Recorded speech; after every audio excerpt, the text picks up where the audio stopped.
Have you ever noticed how some people say, "I'm sorry," the way others breathe? Automatically, reflexively, without even thinking? They apologize when you bump into them, when they ask questions, when they simply take up space in a room, as if their very existence requires a constant stream of pardons. But here's what's really happening. When you apologize for everything, you're not actually apologizing. You're negotiating your right to exist, brick by brick, building a hierarchy where you're perpetually at fault, perpetually one step below equal footing, perpetually trying to be safe by managing everyone else's emotional weather. This pattern, often born from childhoods where love felt conditional or where being too much meant being a burden, becomes a self-fulfilling prophecy. The more you apologize for yourself, the more you believe you're someone who should apologize for existing, trading authenticity for acceptance until you're not sure there's a self left to defend.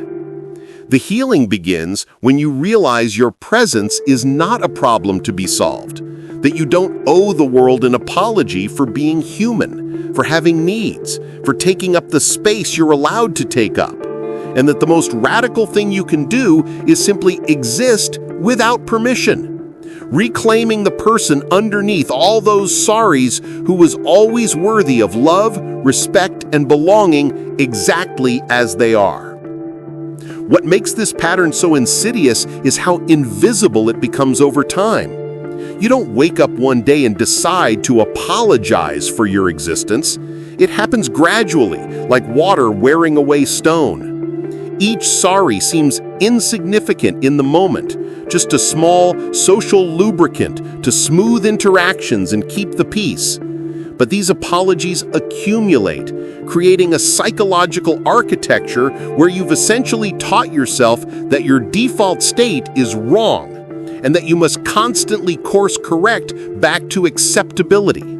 The neuroscience behind this is fascinating and heartbreaking. When you repeatedly engage in a behavior, you strengthen the neural pathways associated with it.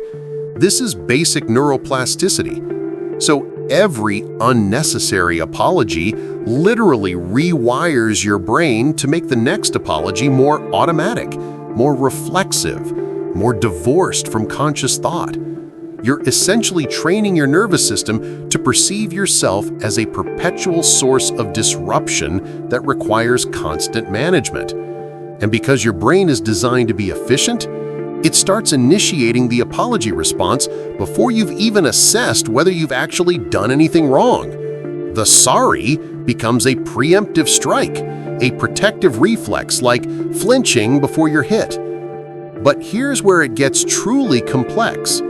Excessive apologizing also serves a covert function that most people never recognize.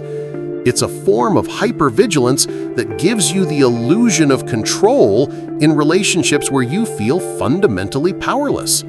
If you can predict and prevent other people's negative reactions by apologizing first, you maintain a sense of agency, however false, over your interpersonal world. You're essentially saying, I may not be able to control whether I'm acceptable, but I can control how I manage your perception of my unacceptability. This is why breaking the pattern feels so terrifying. It's not just about changing a verbal habit.